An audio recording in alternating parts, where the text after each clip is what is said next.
Okay.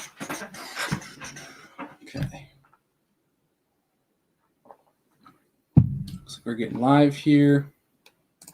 Wait for some people to start rolling in. We have Andrew down there queued up. Okay, we're good. Right on the money, man. Right on the money. All right, everybody. For those who are just tuning in, thank you guys for joining and welcome back to another Serious Angler podcast. Today we have a pretty exciting episode. Another Monday Night Live here. We're going to have Mr. Hank Rogers from BassGeek Fishing on. He's down here queued up. We have a lot to talk about today, a lot of fun stuff to talk about, and that I actually had to hold off Hank because obviously he's so passionate about some of the things that we're talking about. I had to tell him, hold on, man. Let's wait for the podcast, wait for people to join in so you guys can ask some questions and get involved in the conversation. But before we do that, let me get in my co-host here. He could not make an attendance last week due to fatherly duties, but he is here. He is on time. Mr. Andrew Full. What's going on, dude? Not too much. Barely squeezed in at like 7:29. I was steam shoveling my dinner down. It was ridiculous. So you make it in class in high school right before the bell rings.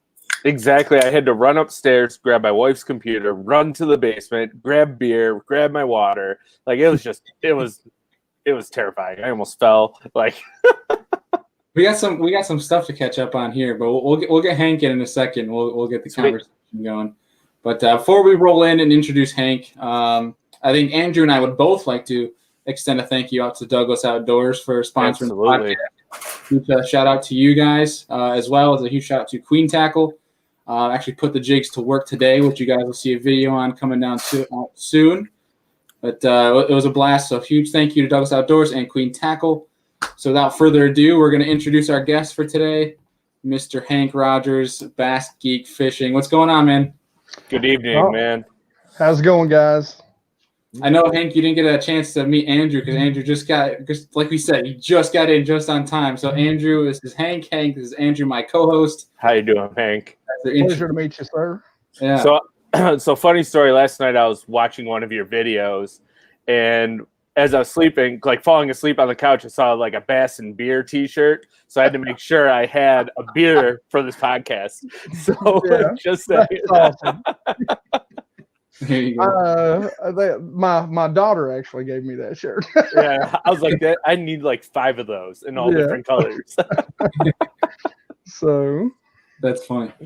Well, Hank, for people watching and then obviously people listening on the podcast platforms, once this is not live, introduce yourself a little bit, tell everyone a little bit about you, and then, what was that first time like fishing? What was that first story, that first bass you caught? What was that like and who introduced you? Guys, most of everybody probably knows me as BassGeek. My name's Hank Rogers. I'm a network engineer by trade, so I'm a computer geek. Hence, that's kind of how the BassGeek name came about. I know I look like a truck driver. I'm a son of a truck driver, so I know I look and sound like one, but I am actually a computer geek. So, as far as you may know me. My primary social media is, of course, YouTube, BassGeek on YouTube, and but the first fish I can remember catching, the gateway drug, the bluegill. I actually caught it on a antenna, a tractor and trailer CB antenna out of a pond, and that was also the 2 first bass that I caught was out of that same pond when I was a kid. It was my uncle's pond, and my dad and them took me up there. My papa, though, has had me on a boat I've got a picture. I think I was like 5 weeks old where I'm in this little life jacket out on his, ski fish boat. So I've been on the water pretty much my whole life. And considering I'm so old I fart dust, it's been a long, long time.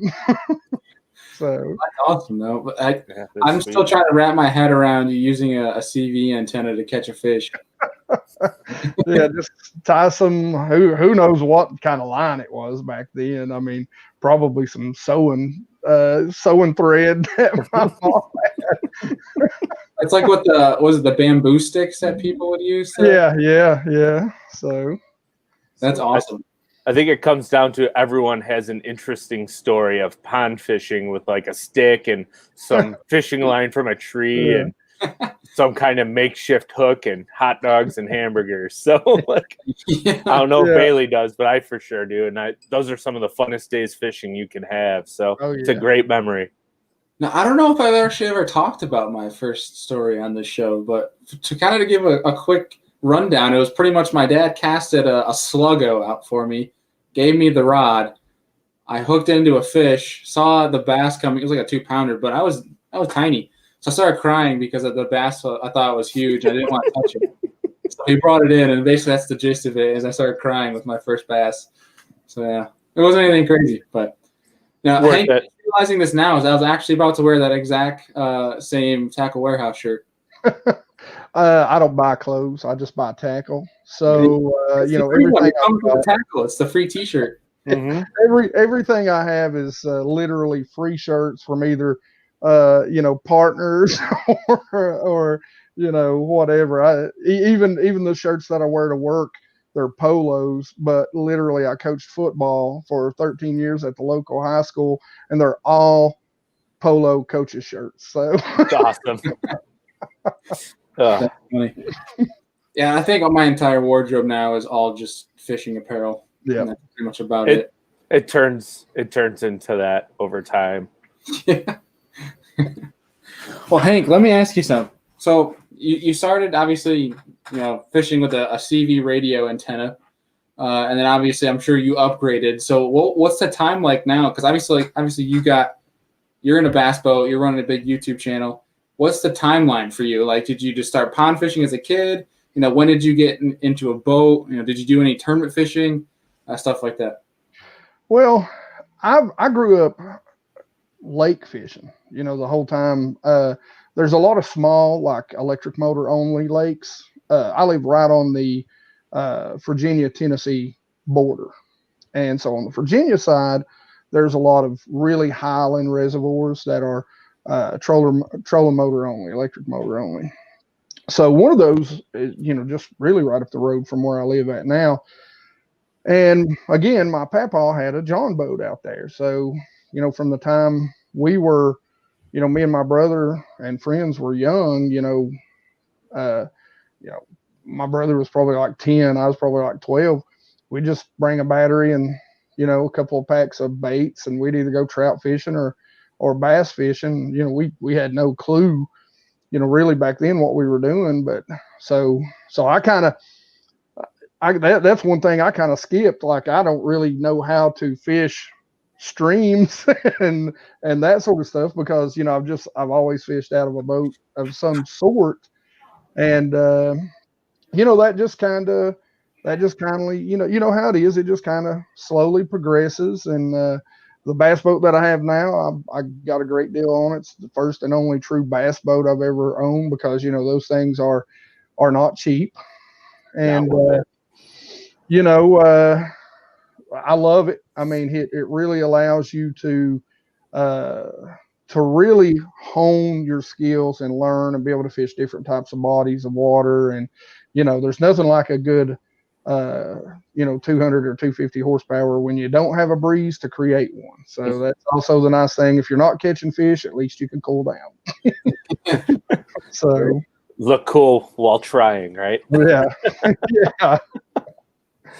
I hear that. I needed that today. We started out. We went out. My buddy and I went out fishing, and it was probably like 10-mile-an-hour winds when we first started. It was beautiful. It was like a spring day this morning, and by the time we got off the water, it was zero wind whatsoever, high sun, and it was just brutal. Like it's that sun that we get off the lake, you can just feel it on your face. The remnants of it was tough.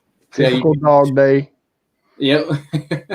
That's what we're in up here in New York. Jeez, I'm gonna throw my stuff around my desk here. What is it like down here? Are you guys in the dog days still? Or are you kind of getting that late summer patterns, or what's going on? We're in the brutal dog days right now. That's why a lot of times you'll see me. I'll transition from the bigger lakes back over to these small lakes because they're so high up in the mountains, and they're just spring fed. so they stay a little cooler. Now the trick is most people go away from them because they're all super clear. You know, the lake you see me fish a lot right now, Top Secret Lake P, you know, it's a pretty small lake, but you know, it probably averages something like, you know, 35 feet, but it's 15 foot clear. You know, so and there's no grass in it, you know, so it for guys that like to bank bang, it's really tough. I mean, you really have to, you know, kind of either know the contours. There's no lake maps for it, so you know, like I said, it's one of those lakes that I've been fishing since I was a kid. So, you know, I literally learned graphs, you know, from, you know, I my first graph that I was fishing offshore with was literally a flasher. So, you know, that's kind of where I come from. I've been fishing deep since before graphs were a thing. So, you know, but that's kind of what I kind of transition to right now. You know, a little easier to catch them, even though my past couple of videos that has not been the case. No. You know, I have caught like 2 fish each day I've been out there, but It's those are brutal. Yeah. I think I was watching, you mentioned the flasher. I think it was on Bass Live where they mentioned, I think it was David Fritz is the guy who still has a flasher on his boat. Yeah, he does. Yeah.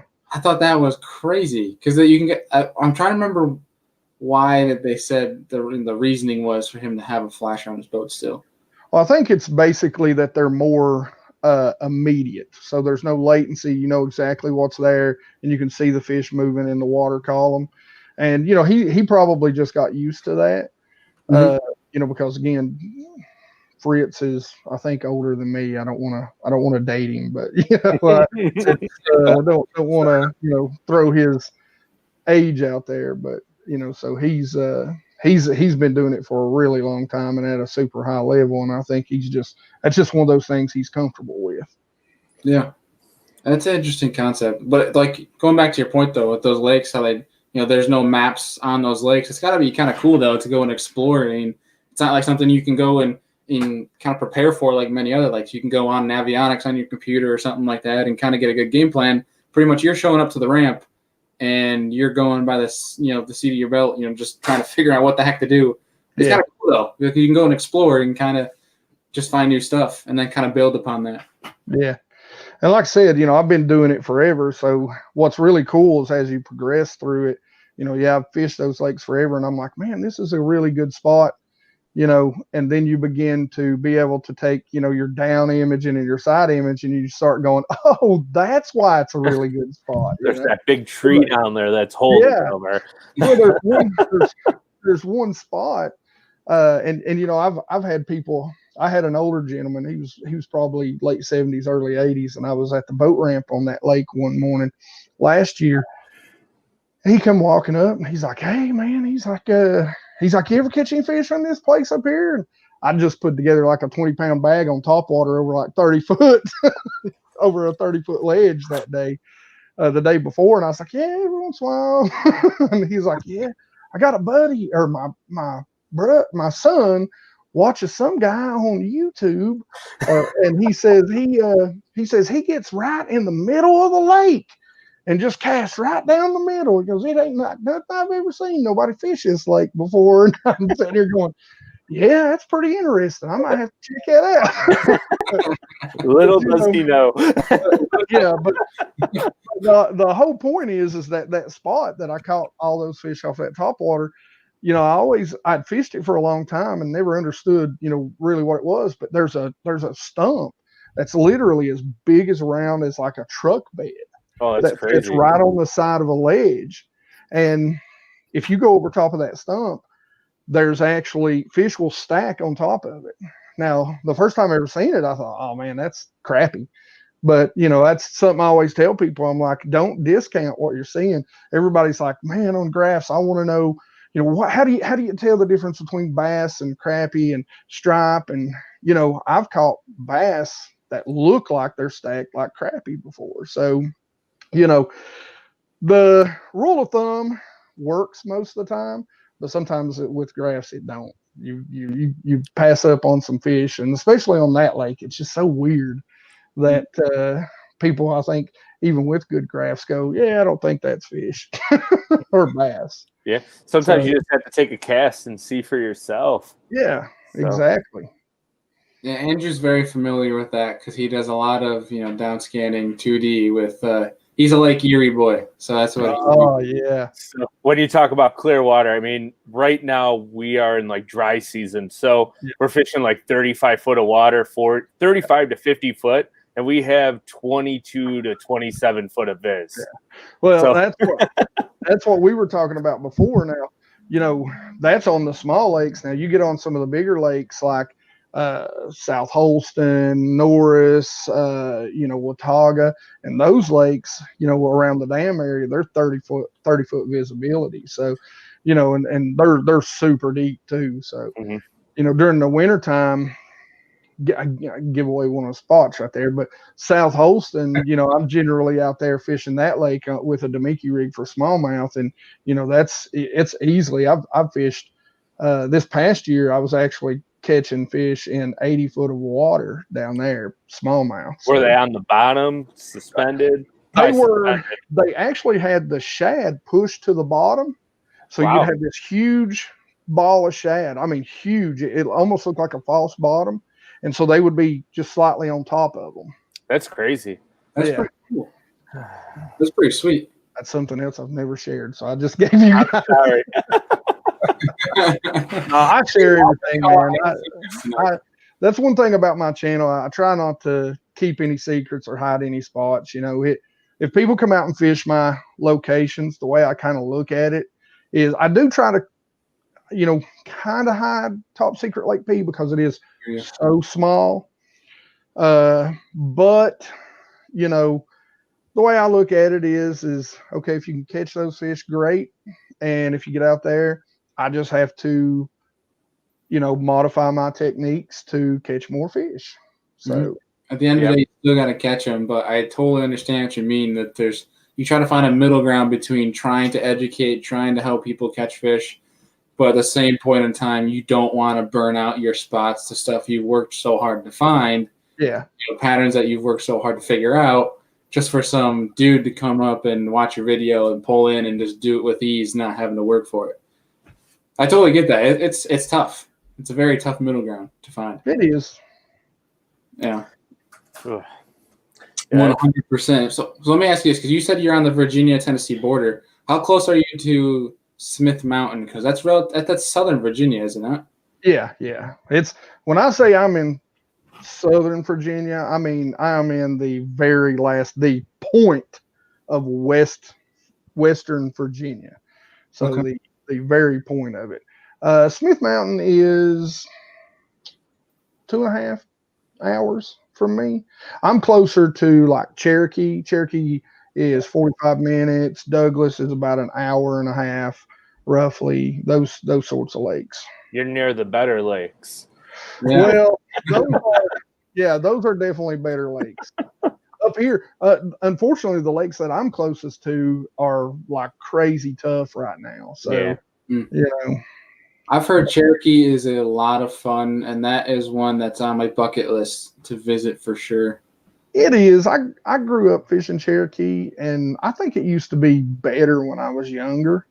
That was kind of the big lake that I fished all the time. Yeah. And I kind of got away from it. It kind of went down for a while, but all lakes go in cycles. So you kind of run across them. Cherokee, you definitely want to fish it in the winter to the spring. That's when Cherokee is at its best. Like right now, it's taking like a 5-pound, like 9 and 12 pounds to win a tournament on Cherokee right now. So, It's brutal. it's brutal there right now. Now, Douglas, on the other hand, if you can find them out deep, you can very easily put 20+ pound bags together on that lake. Yeah. I heard it's a good cranking bite there right now. It is. But right now they've seen so many of them by this time of year on Douglas that you got to get a little crafty with them. Okay. Well, we'll have to get some northern boys. We'll go fill up the live wells with gobies and come down to Cherokee, and we'll get you. There you go. There you go.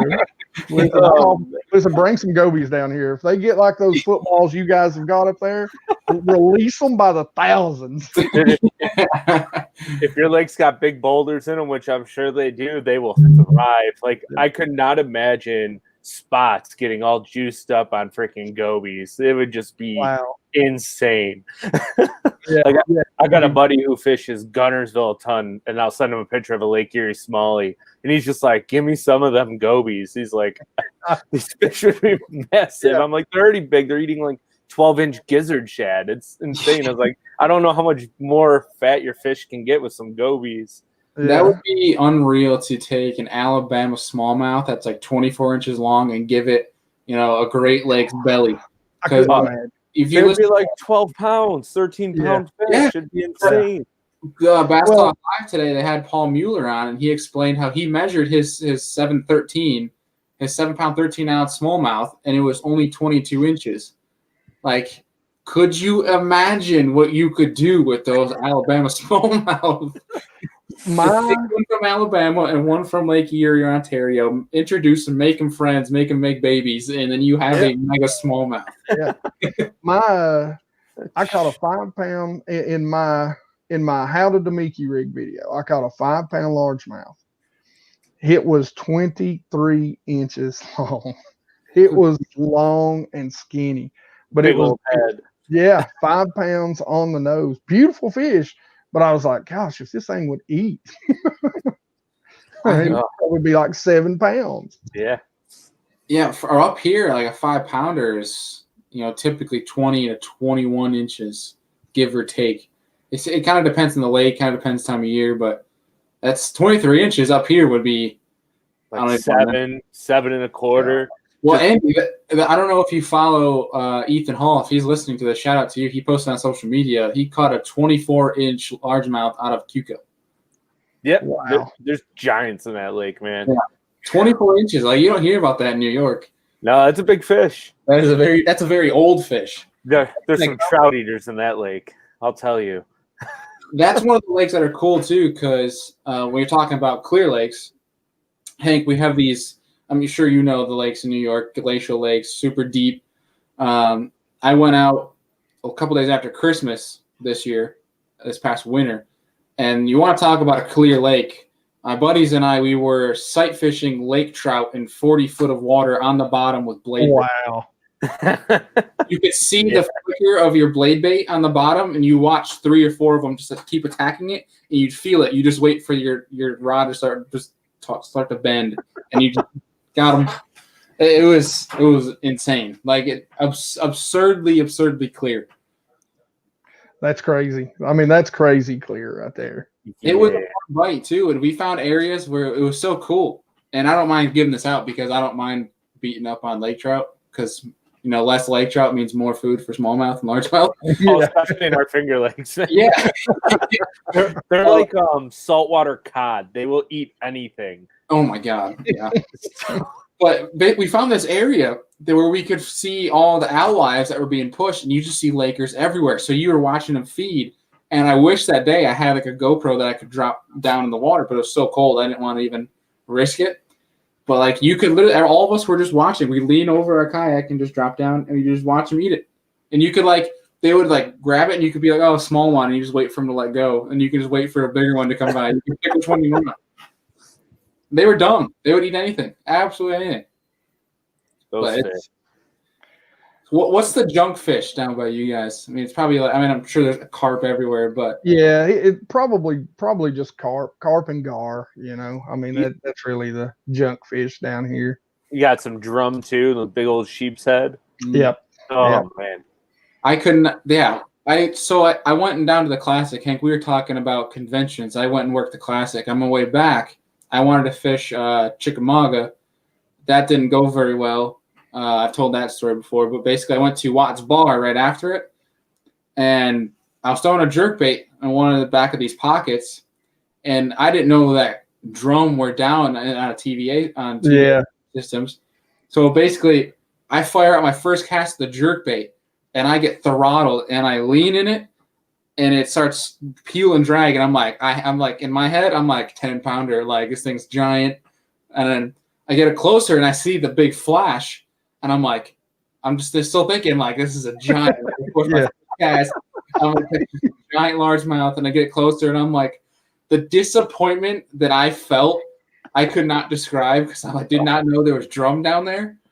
I was just like, I could go down south, and I still can't get away from these things. Now, Watts Bar is the next. It's the next lake here in the next few years. That lake is already getting better and better. But see, they're already stocking that lake with Florida strains with the F1s, and so that lake's got grass in it too. So that lake should become a twin sister of the Chick here over the course of the next few years. That's awesome. Now, how's the Asian carp dilemma going on those lakes? You know, I haven't heard a lot about it this year. I'd heard a little bit about it. I know they've moved into Pickwick. I know they've moved into Kentucky Lake. I'd heard that some people had started finding them on Chick, but I don't really know for certain.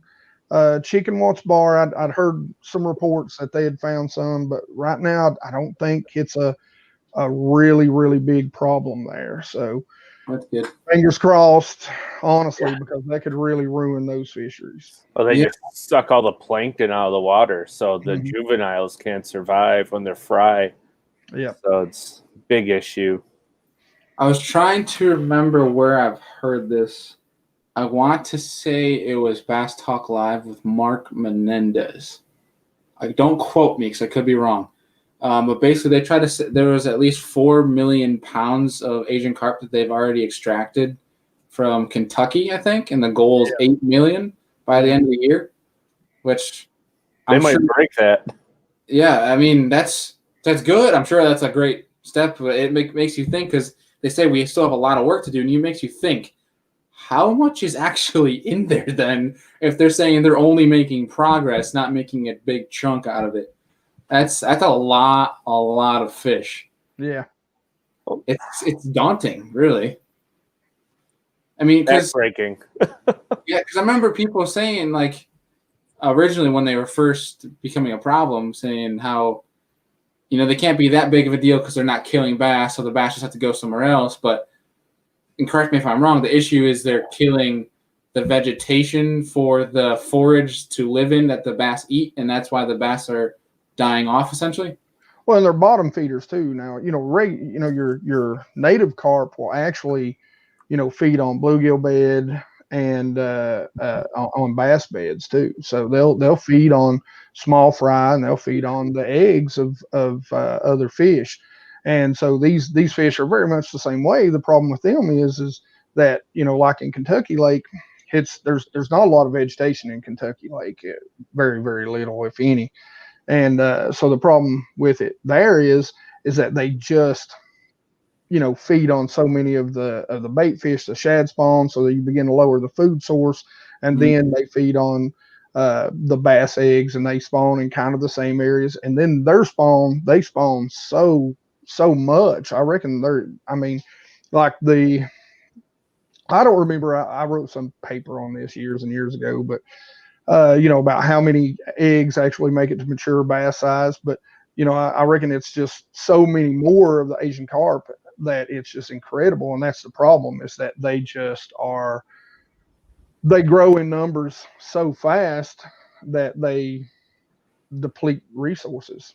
So you might almost have to do like a hybrid program at Kentucky and start raising them and releasing them at like 8 to 12 inches so they have a shot to survive, so they can feed on the Asian carp young. That might be, so you start putting those F1 strain in at 12 inches, they have a better shot than natural reproduction. But basically have to live and die by that. So it could be a vicious endless cycle.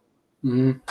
Well, I mean, I've been working with a couple of people on, pond management. And so they've got some grass, and, one of the things that you bring in are grass carp. Grass carp, from the time they're small. And so if this is anything like the Asian carp, I mean, if they eat this much, it's just, it's staggering what they can do.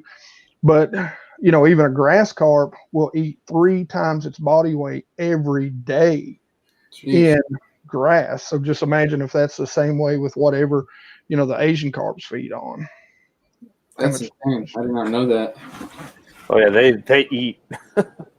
Good grief. I'm sure they have some plans in place to kind of get, especially Kentucky, because I believe Kentucky's taking the biggest beating from those Asian carp. But I'm sure, because I mean that TVA, the fisheries along the, that river system, starting even from Kentucky all the way down to even Alabama, the lakes that are known for amazing bass fisheries.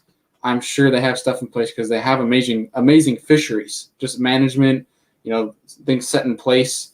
And, I'm sure when it came to a serious crisis, there would be a lot of people step in and probably make some headway. But, I mean, I'm sure it's going to make its return. I don't see why there wouldn't be. It's just you got to figure out a solution to get rid of the Asian carp. I mean, that's the biggest problem. Unfortunately, it's not like a goby situation up here where we thought it was going to be bad and it turned out to be a gold mine. Yeah, it's very true. Yeah. Zebra mussels and gobies, like it's just insane. Yeah. A gold mine for the fishermen and the industry. The industry found new products to make and sell. So it's interesting, but call it explosive, I guess, from like 2004 and on. Once they realized those smallies were eating those gobies, it was a whole different world on the Great Lakes. Oh my God. I remember when they came out and said, if you ever catch one, kill it. Yeah. That's what the order was. So my dad and I would go out to Lake Ontario. We'd try to catch bass. Wouldn't catch anything within 5 minutes. So we're like, let's keep all the gobies we can. And we just throw them and watch the seagulls all attack the gobies on the pier we'd fish on. Now it's like, no, put those all back. Yeah, get those back in the water. That is the little protein ball. Put these in the tank and breed them and just dump more in. Yeah. Like I said, I'd be A-okay. I got a couple of lakes that are primarily smallmouth fisheries down here. Man, gobies, I'd be okay with some of that. I don't think the U.S. Wildlife and Fisheries Division would be too happy if they're transplanted, but we're not going to do it. I definitely won't bring a live well full of gobies down Chickamauga. I promise. I mean, now I wonder if the Illinois River dumps into the Mississippi anywhere. I would assume it does, right? At least dumps into the Ohio, and the Ohio dumps into the Mississippi. So there's gobies in Lake Michigan that dumps in the Illinois River. There's got to be gobies in the Mississippi. There's got to be. Yeah, there is. We're going down the rabbit hole. So it could be all the way to the Gulf already. We wouldn't even know it. Oh, that's such a if you think of the areas they could potentially be, it's crazy. And while they're so good at growing fish, and Andrew can attest to this too, they're so good at being a food source for bass. At the same point in time, they can kind of ruin bites, if that makes any sense. So basically, Andrew, what I'm going with this is Oneida. And we talked about this. There's not really a topwater bite anymore as they're used to, because now they're always looking down instead of up. Yep. I'm speaking from people who've fished on. I don't fish Oneida much, so I'm speaking on their behalf. Saying what basically what's happened was gobies, because Oneida is connected to Ontario, correct, Andrew? No, it's connected to the Erie Canal, which technically connects the Hudson to Lake Erie. So technically it's a Lake Erie watershed, I believe, but technically it flows from Lake Erie to the Hudson, so it flows east to west. Okay. So it technically is a tributary to the Atlantic Ocean. Oh. Weird. Yeah. Okay, yeah, so basically the point I was trying to get is there's gobies in Oneida. So the smallmouth now are becoming more sucked to the bottom to feed on those gobies. And instead of chasing alewives and the bait fish on top, when you can get on a topwater bite all day, now it's not as prominent because of the gobies, which is super interesting to think about. So it's becoming a thing in all of our Finger Lakes now. Not all, because some of them don't have them, but it's kind of like an interesting concept to think about. Yeah. So, but Hank, let me ask you this, because we kind of went on a huge tangent here. Rabbit holes. Bunch of different stuff. That's what's part about the show is we don't have like a strict guideline to go by. But along your timeline, getting back to your timeline of start to where you are now, when did you decide that you wanted to start a YouTube channel? I really never wanted to start a YouTube channel. That's actually it's kind of a weird story. Like I watched, a lot of stuff on YouTube, fishing stuff mainly, and Mhm. back in the old days, Fluke Master and Tackle Junkie, which I'm very good friends with, which is real odd. But Tactical Bassin, of course, and even the Guggen Squad. I remember watching John B. I mean, from almost his get go. And for me, it kind of all goes together. We were talking about kind of why I really enjoy teaching. I really enjoy kind of the teaching aspect of fishing, and the reason why is because when I was learning, I never really had anybody that was really into bass fishing. My papa, he trout fished, crappie fished, white fished, but really never had anybody that really bass fished. And that's kind of the thing that kind of really got me fired up about fishing, because being a computer guy, like I really like to, the details of it all. I really like to go through it and think about it and look at things and break it down and figure it out. That's what gets me excited about it. Being out there and finding fish, figuring it out, that bite out, and really honing that bite in. I mean, to me, that's the best thing in the world. Mm-hmm. But what got me into doing YouTube was I was actually watching Tactical Bassin, and they did a video talking about GoPros. Oh, you really need a GoPro no matter if you want to do a YouTube, channel or anything like that. They're like, it's like watching game film. Well, at the time I was coaching offensive defensive line for my local high school, and I was like, oh, game film. Okay, I can relate to that, right? Because I watch game film all the time. So, I get the school's little Sony Handycam, strap it to the back deck of my boat one day. And it was like the first time, like when Alabama rigs first come out, I got this Alabama rig and just bought like 3 of them. And I'm out there throwing it around. I make this cast. And I've always been like, man, I can remember every spot. Like I'm a forgetful guy. Like I won't remember your all's names after we get off the. I mean, I'm just, I seen one time somebody said, I'm like a glass of water. You can only pour so much in. So, you pour some of it runs out, right? So, I'm joking, but I'm there with you. Maybe. yeah. But now when it comes to fishing, I swear I can tell you almost the hour, the day, the minute, what line, rod, reel, and everything. I was in every spot I've ever caught a fish at. I can almost tell you, when and where it was. And so, I was kind of like, well, I'll check this out, but I could remember all that stuff. I don't believe I need it. So I throw that Alabama rig out there and I'm reeling it in. Bam, and I get one. I'm like, oh, man, that's awesome. Bam, I'm like, oh, my God, I got 2. I pull it up. So the first catch on an Alabama rig was a double smallmouth catch for me. And I was like, oh, man, that's awesome. So what ends up happening is, I would have swore that I caught those fish at the very beginning of the cast. I get home, I start watching that video, and it's halfway back to the boat. And I'm like, wow, okay, maybe there is something to this. So in high school, I actually took 2 years of a television production class.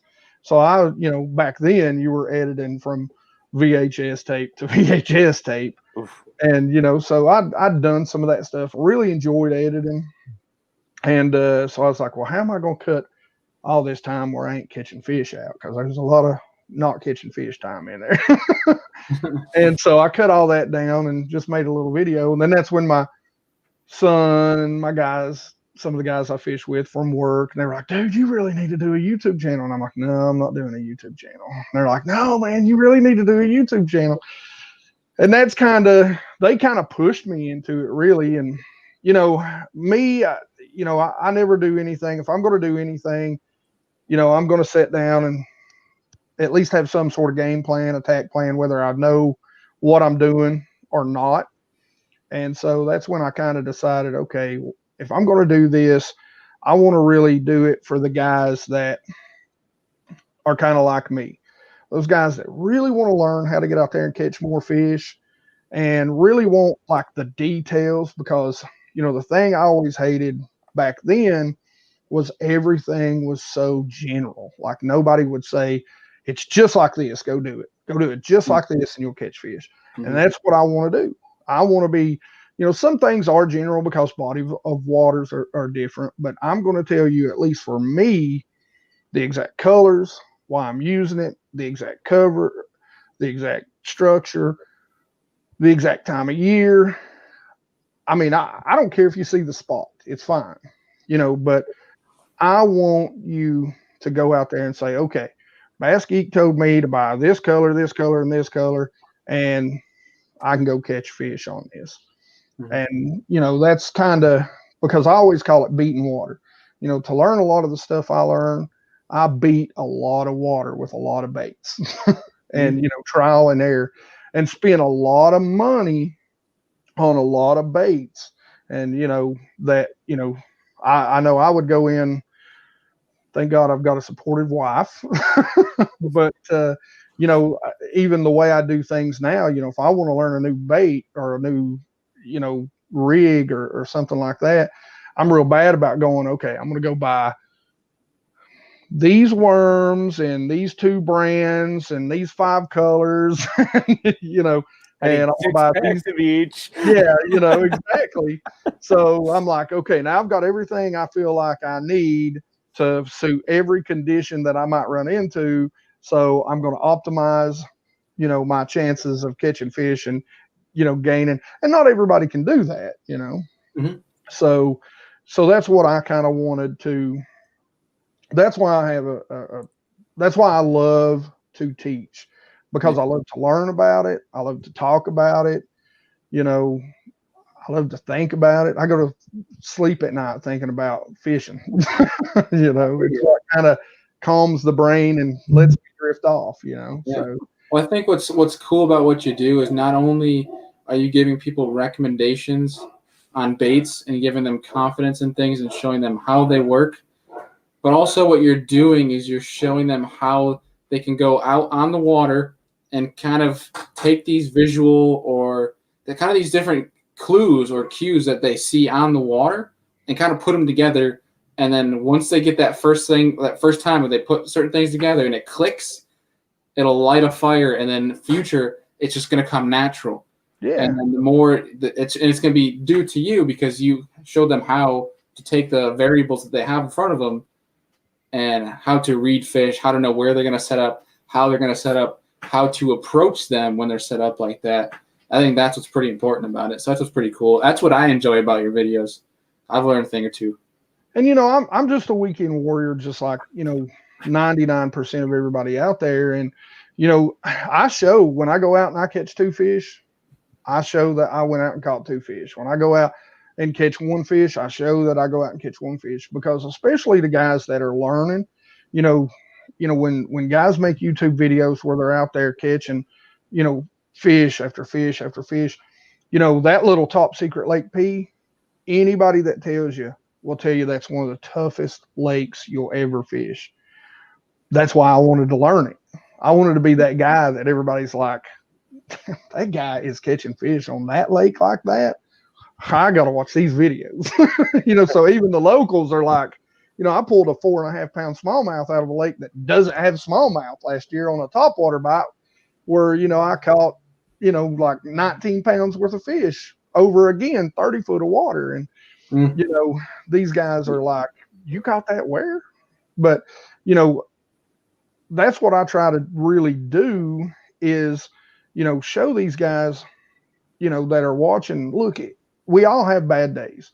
Look at the tournament weights for the pros. There's always zeros for pros. These guys do it as their profession, but there's always guys that zero. I mean, it's just the way it is. But in those pro tournaments, and I'm good friends with Brandon Card. Me and Brandon was talking about YouTube, and, you know, we were talking about a tournament he had.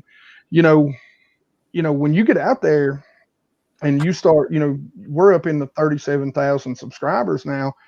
That's a lot of pressure. You know, I mean, it is. And for you to go out there and have a bad day or not catch fish or not be able to teach somebody something, you begin to kind of feel that pressure. And me and Brandon Card, who's a Elite Series pro, we were talking about it, and he's like, yeah, I never thought about it that way. I said, yeah. I said, you know, when you're having a bad day on the Elite Series, there's not a camera in your boat. There's one in mine every day, every single day. And I said, whether it's good or bad, it's going up. And I said, that's, you know, but the whole key to that and what I like to do is I like to show guys, you know, we don't always catch them. Don't be discouraged. Don't get discouraged because you see all these Instagram posts and all these YouTube posts of guys that are holding up big fish. That's not the truth all the time. 100%. Yeah, I think what's important to kind of piggyback off that, what's important to acknowledge is that even the days that absolutely suck and you want to give up are the days where you can learn the most if you're able to mentally slow down and just think about what you've been doing. Even if it's just covering water, like even if there's no fish there, not even just that you can't catch them, you're still covering water that you know not to go back in.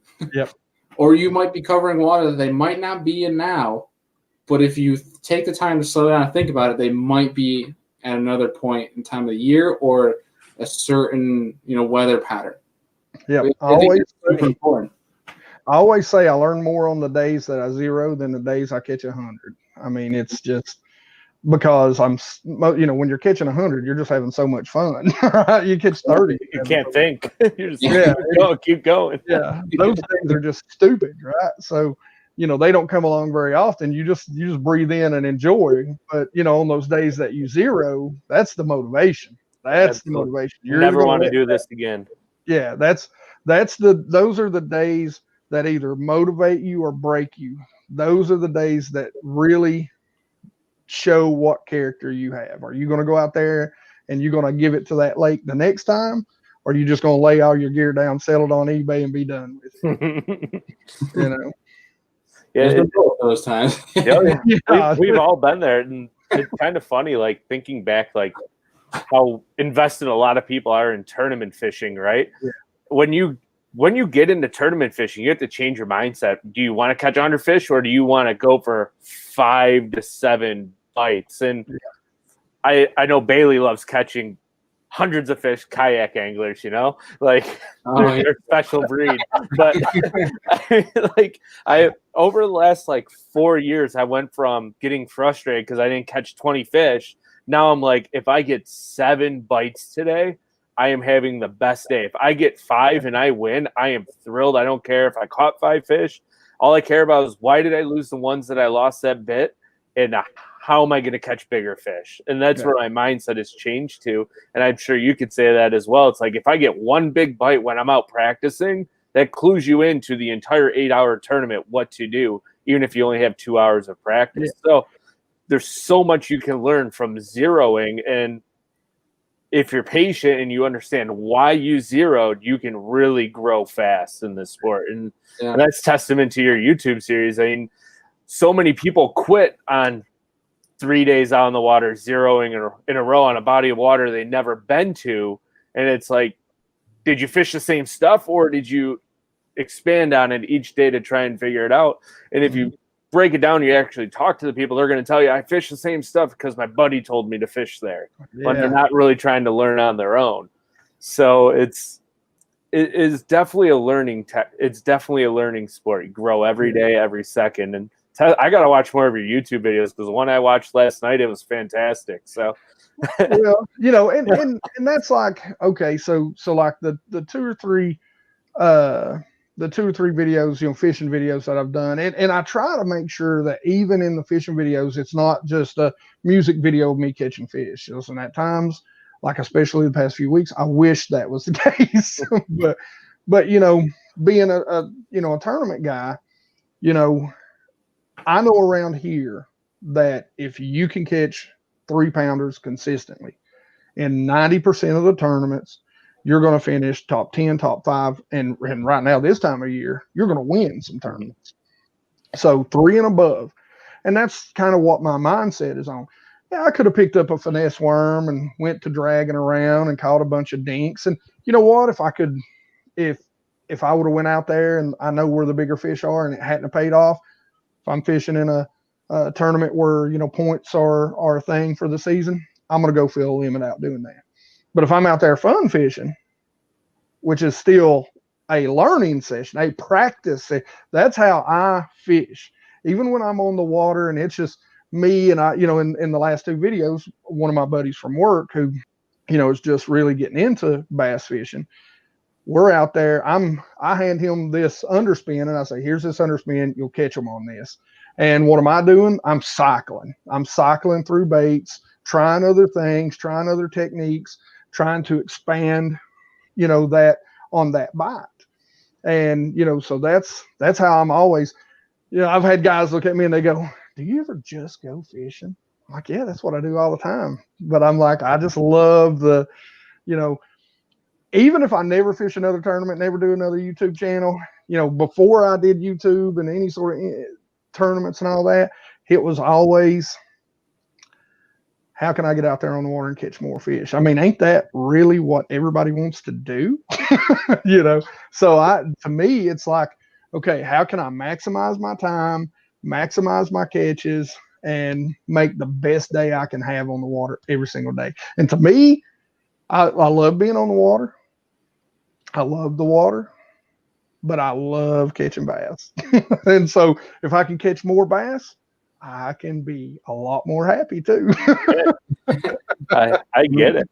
So, you know, that's kind of how I approach it. I know a lot of people that's probably just exhausting, but you know, man, it's just all of it, you know, the prep, the study, the test, you know, it's like science, man. You know, being a computer geek, you know, I was telling a guy the other day, he was like, man, I can only catch these fish on this river with a grub and a spoon. And I was like, well, do this. Think about it like a problem. You want to learn new baits. If you're fishing that grub, how are you fishing it? Where are you fishing it? I said, form a hypothesis. Form a hypothesis of why they're eating that bait. Are they feeding on bait fish in that area? Are you dragging that grub on the bottom? Are they feeding on, you know, mayfly or, you know, some sort of bug hatch? And I said, think about baits that are close to that, like a small swim bait or a tube or, you know, and I said, then start picking those up, you know, small rattle traps. And I said, start learning those baits. If you start getting bites on them, I said, now you're expanding your arsenal and you're also figuring out why they're biting that grub. So now you form a hypothesis and you either prove or disprove that theory. Now, in that same situation, would you recommend them using the grub first to catch a fish, and then just put it away and pick up something else to gather around that hypothesis to experiment then, or do you just leave the grub at home and go out with that bait that you want to try to prove your hypothesis and try it in every type of situation? Would you rather gain confidence and know the fish are there first, in your opinion, or would you just go out there and try something new? And that depends on if you're a homer on that lake, right? Or that body of water, that river. So if you go to this spot and you know this time of year, you're probably going to catch them right here. Yeah, you could throw that grub in there, catch you one. Okay, they're definitely here. Now start cycling. You know, see what's going on. You know, if you know that like I know, you know, I don't even have to graph these areas this time of year on Top Secret Lake P. I know they're there. They've been there for 15 years. You know, they never move. Yeah. Predictable. Yeah. So, you know, so I don't even have to graph them. I know the exact lineups, the exact setups. You know, I'm just cycling through. I can just go up there and cycle through baits. But, you know, now if if you're exploring a new lake or something that you've never been on, that is probably not the time to be gaining confidence in new baits and new techniques. You know, you want to do that on your home body, your pond, wherever you're at, you know, and figure out why they're biting it. Yeah. So. It's great advice. Yeah, 100%. That's pretty valuable. Yeah. Well, here, Hank, we're gonna be wrapping this up a little bit here, but before we wrap this up for good, we have a couple questions I like to ask everybody before we close out here. But before I do, Andrew, you have any more questions for Hank? So my one main question, I can't. It's hard for me to fathom. How long did it take you to get to 37,000 followers, and did you ever think you would get there? Man, listen. I am a fat redneck, old fat redneck. I've got a missing tooth. No. That's all right. That's all right. Did I ever think I would get to 30? No way, man. I tell everybody all the time when I first started doing it, I was like, after about 5 years, if I could just have 5,000 subscribers, I'd be like, man, I made it. I'm a YouTuber. But it's extremely, extremely. I mean, it's just one of the coolest rides of my life. I mean, it took me. I've been doing it for this is 4.5 years now. So that's pretty sweet. Started out doing it, once a week, and I upped it to 2 a week last year. And I'll be honest with you, I'm kind of maybe thinking next year of maybe seeing what happens and going full time with it and seeing what we can do. So that'd be awesome. That's a scary thought, but I'm older. My kids are grown. They're all out of the house and married, and it's me and the wife. The wife's got a great job. I've got a great job. We've saved up some money, and I've picked up some really good partners who I've become really good friends with, and so I don't know, man. I'm thinking about maybe taking a year off and seeing what happens. You never know. The more, because I think I saw like your average viewership is what, 2.5 to 3,000 views per video. I think I saw just screaming through the YouTube channel last night as I was laying on the couch about to fall asleep. I was like, man, this guy has a ton of followers, a lot of viewership.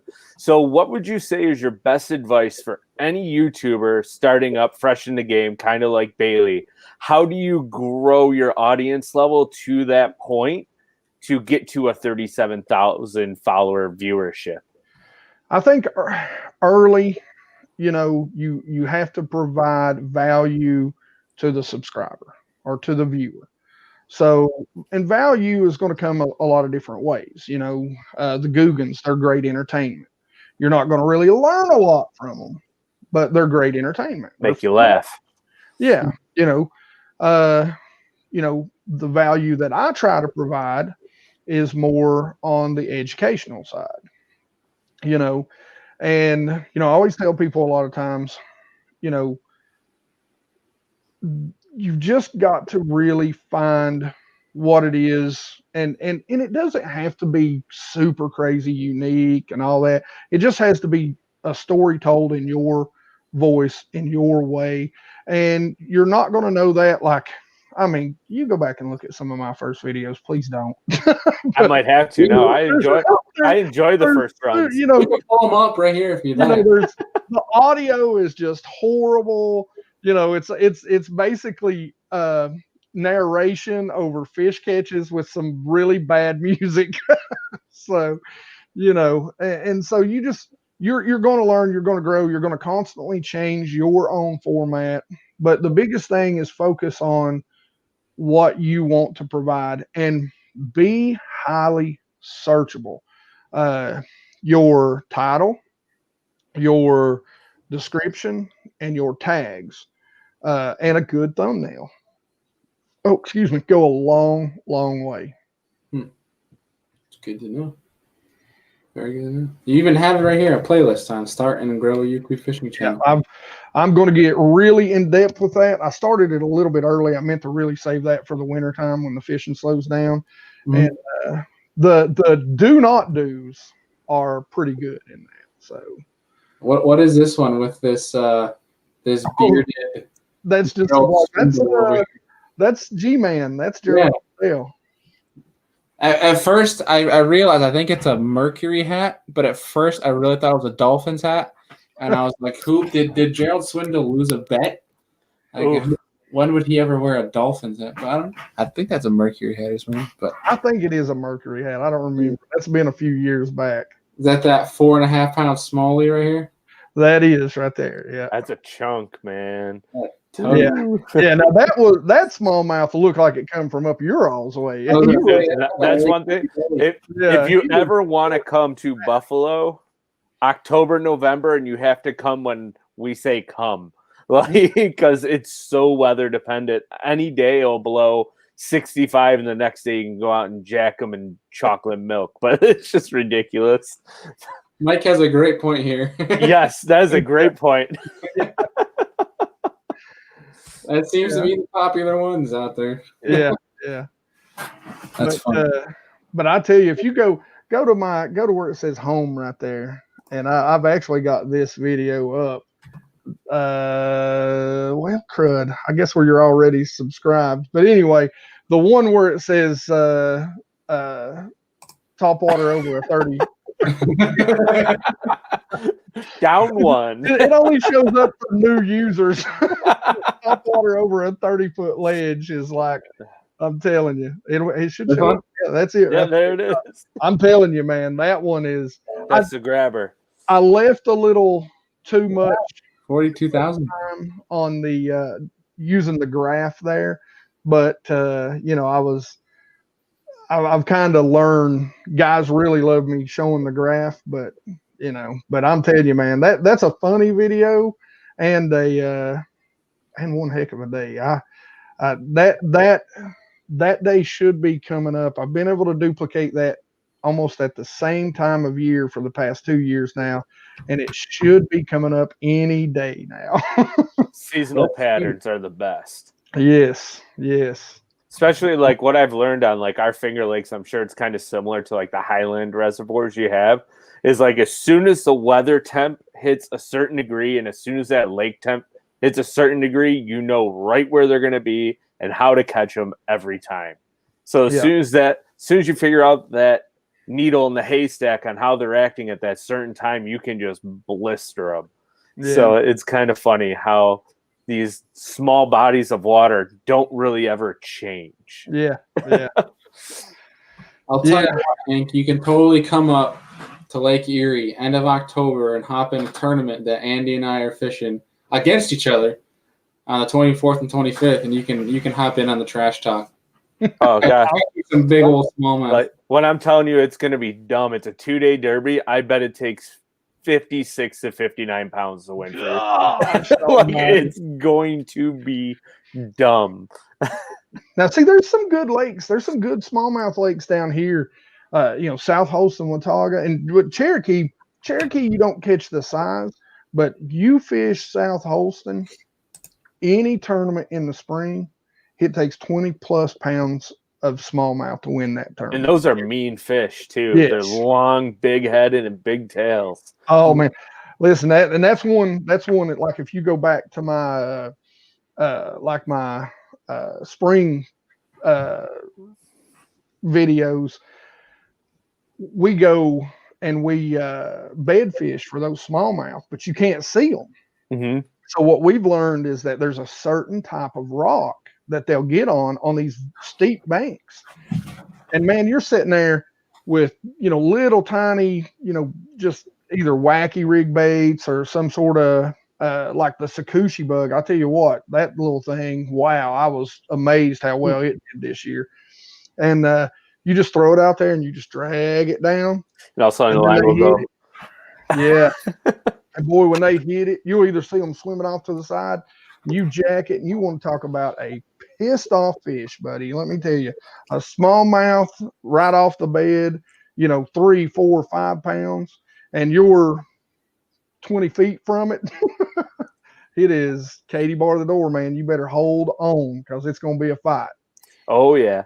It's fun. Gosh, it's so fun. I would love to experience those like middle Atlantic smallmouth fisheries just because our fish are so fat that when you hook a bedfish, it's like you get a jump, real hard pull, and you can kind of just swing them in the boat because they get so abused. But you guys have some special fish during the spawn and fall, man. Yeah, it gets crazy, and during the winter time, that's when I like to go out and Demiki rig for them. But they're not as tough. The only thing that you really have to be careful for then is like when you first hit them, they love to just come. I mean, if they're in 50 foot of water, they're coming up like a rocket, man.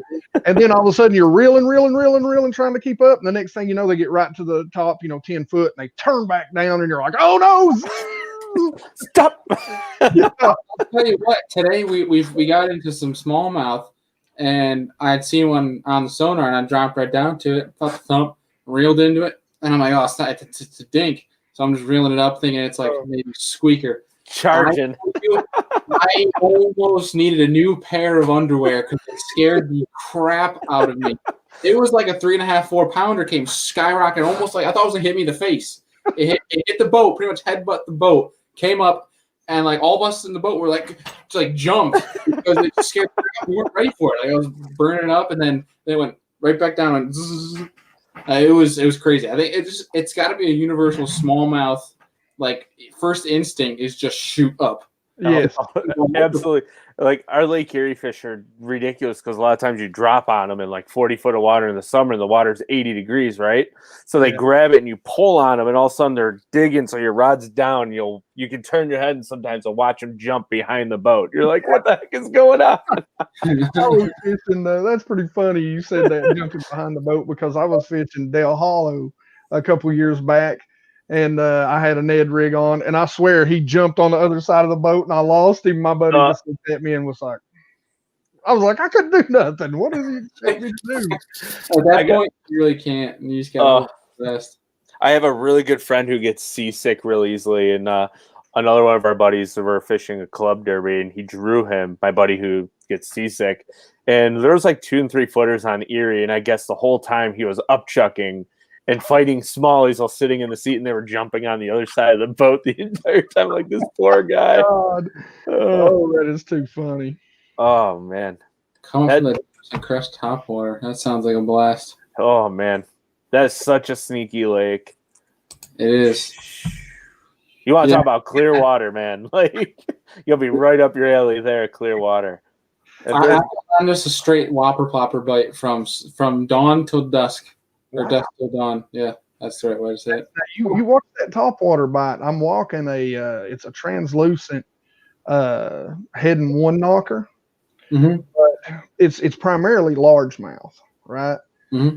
And so that's something that I tell everybody. Everybody when they pick up a walking bait, they want to really get that, But I'm like, no.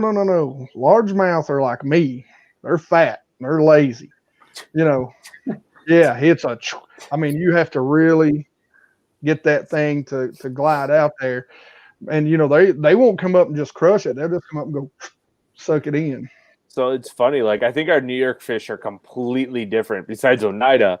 Like, a lot of the times with our topwater fish, I found the largemouth just destroy it, the topwater plug, and then the smallmouth will just come up and grab it. And you lean into them, and it's like a 4 pounder. Like, what the heck just happened? Yeah, they just come up and just slurp it under.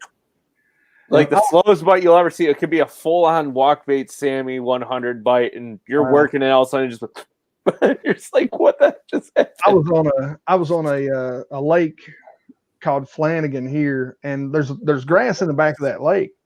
And when they drop it, that grass will kind of mat over. Well, I took a frog and threw up there one time, and I'd seen this hole, and I was just kind of twitch, and I stopped on the edge of the hole, walked it over, and let the rear hang on it. I just set it there for a minute, and I just heard kaboosh. The big smallie. And I was like, okay, don't swing. Wait till you feel it. And I'm looking, and it's this huge smallmouth.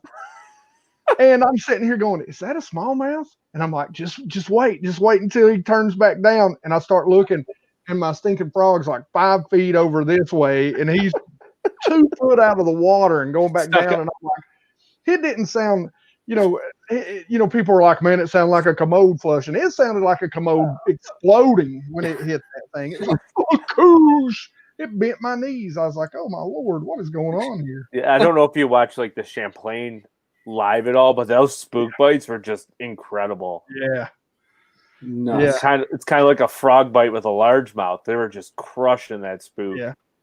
I was very jealous. Smallmouth on top water, man. I just don't know it is terrifying. Terrifying.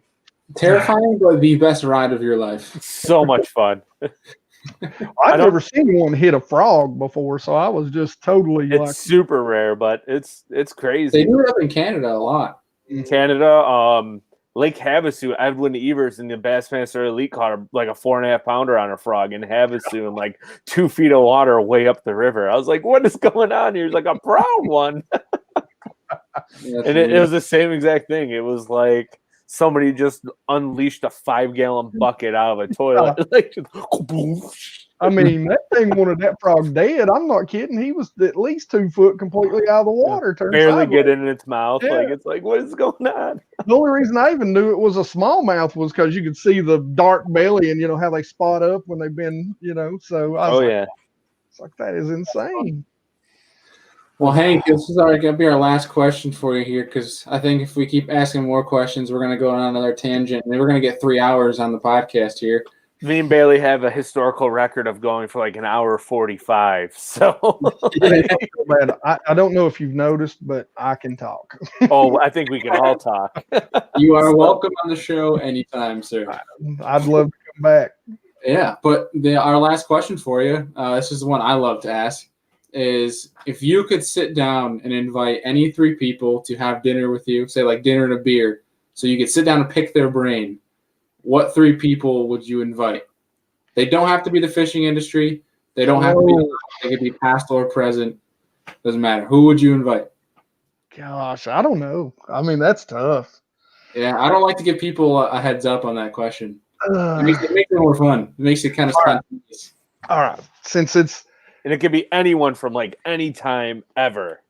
Well, one of them I actually had the privilege of doing way back in the day.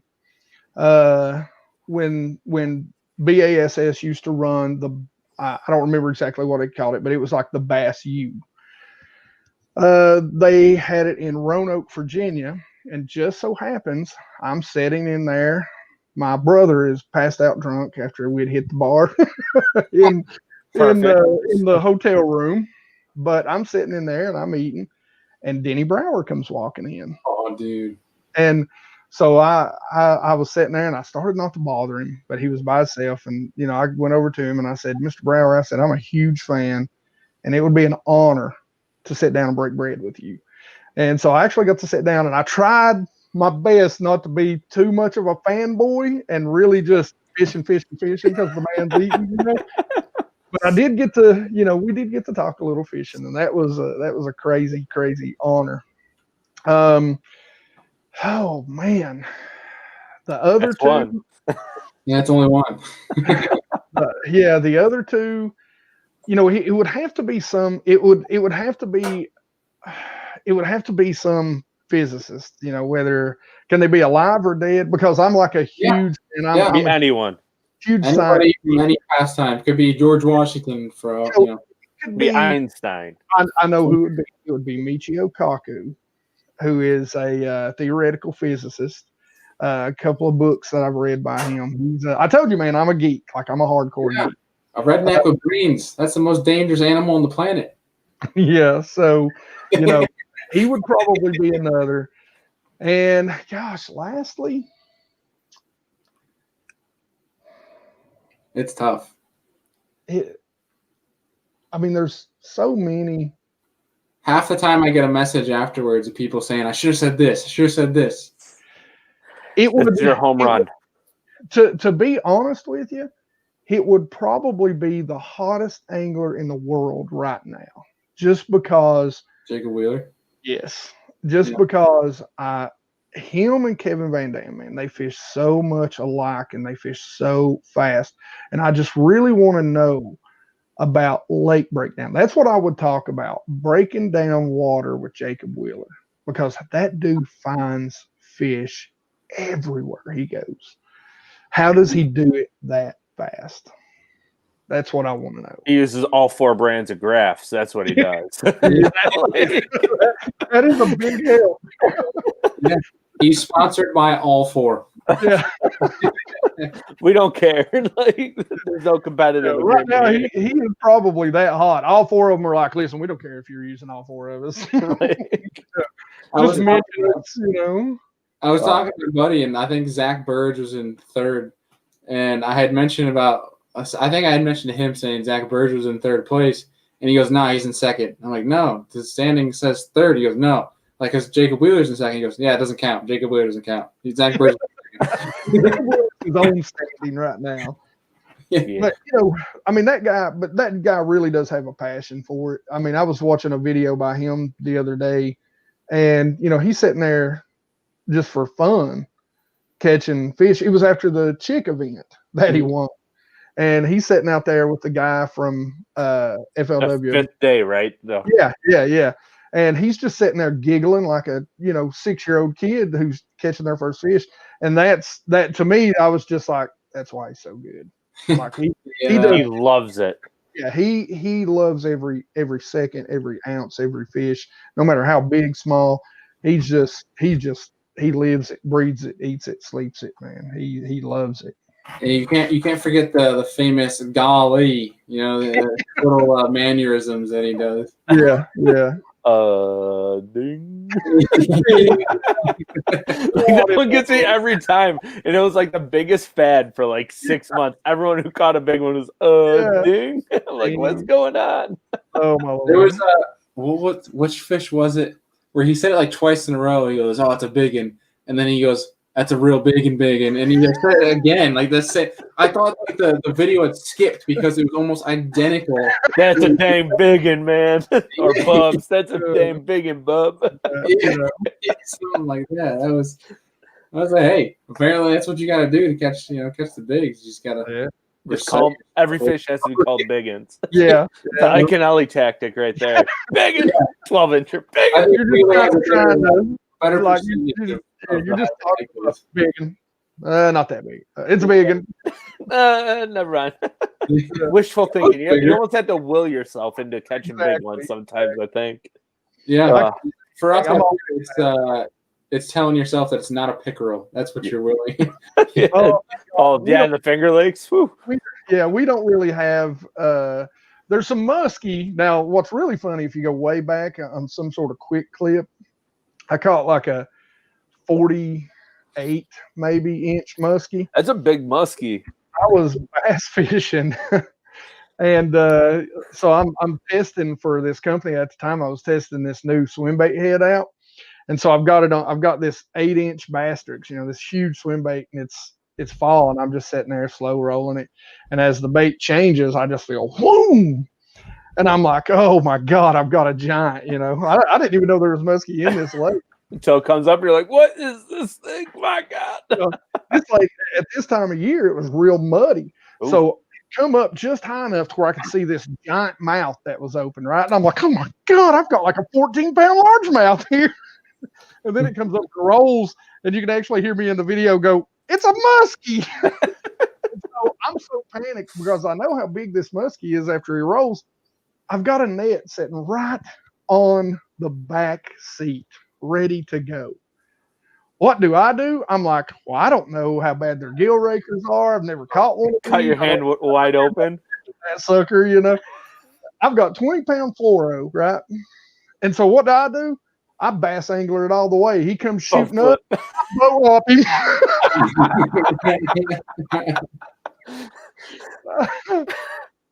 Yeah, I boat up like a 48-inch muskie.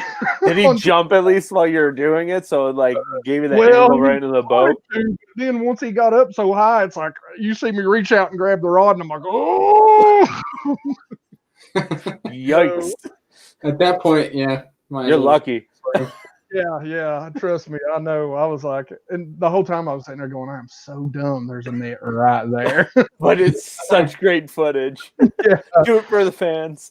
That was actually back before I was doing YouTube. I was actually kind of testing things to see how I could kind of get into it, because I didn't want to spend a bunch of money on GoPros and cameras. And so I literally had like a Galaxy Note 2 or something strapped to my light, my navigation light back there. So yeah, that's good stuff. Sweet. Well, I'm gonna leave some questions for people in the comments real quick. But Andrew, do you got any more questions for Hank here? Man, some of the questions I prepared, he hit on just in rabbit hole rambling, so it's perfect. which Very tends to true. happen on this a lot. So it's a good thing. Yeah. Well, I think it's kind of quiet in the comments. We got some people that joined in and made some comments for sure. That was some pretty funny ones actually. But Hank, nonetheless, dude, thank you for hopping on. It was definitely a blast, and judging Pleasure by meeting tonight, you. it's definitely not going to be the last time you'll be on the show, sir. Thank you, guys. I appreciate it, man. Had a great time. I always say at the end of my videos, I love to talk fishing, so it's really not a lie, man. I love to talk fishing. Heck yeah, man. We'll definitely have you on down the road a little bit, and but yeah, you're always welcome, and appreciate taking the time. I appreciate it. Have a good night, Hank. It was a All right, pleasure again. So Take care, we'll Hank. chat soon. See you guys. See ya. Dude, that was fun. Good guy. Yeah, I want to get him on some Lake Erie smallmouth. That's what I'm thinking about right now. that would be fun to get him up there and get him on some big old fatties. Or springtime. You can see the excitement down there on his face. He's beat up down. Springtime spawners, like that one seagull flat where we get pooed on the whole time, but they're just everywhere. Oh my gosh. Oh, it'd be so dumb. They're all 3.5, 4 pounders. Oh, That place is a lot of fun. that'd be a good My dad brought that up the other day. Who did? My dad, when we brought him out there. Oh, that was so much fun. Yeah, he's I gotta say, like, five guys. when's that spawn again? He's like, when's that spawn again? I'm like, Dad, we're gonna have to wait like another year. Like, Yeah, you got like 9 months ago. Oh man, that was, and if the wind didn't blow a little bit there at the end of the day where we got the chop on the water, we probably could have got more. Yeah. So, It is what it is. It's still hindsight fun. 2020. Oh yeah, we caught like what, 40 fish? It was dumb. It was a stupid day. It was a lot of fun. I'm really looking forward to getting out on Erie with you in October, November. Yeah, we got to get out there again soon too. I haven't been out there. Yeah. I've been traveling the Finger Lakes fishing mostly in Lake Ontario bays just because, only time I go is Wednesday nights, 3 hours. And it hasn't been easy. So it's like, do I want to go wait 8 hours trying to catch 5 smallmouth, or can I go jack them on the big rod and flip weeds all day? Almost rather do that. Yeah. I need to get out there. They're in Ontario, but for me, coming up, it's the river next week. Leave on Wednesday, come back on Tuesday. I gotta get your scale. I'll be in Rochester Friday night.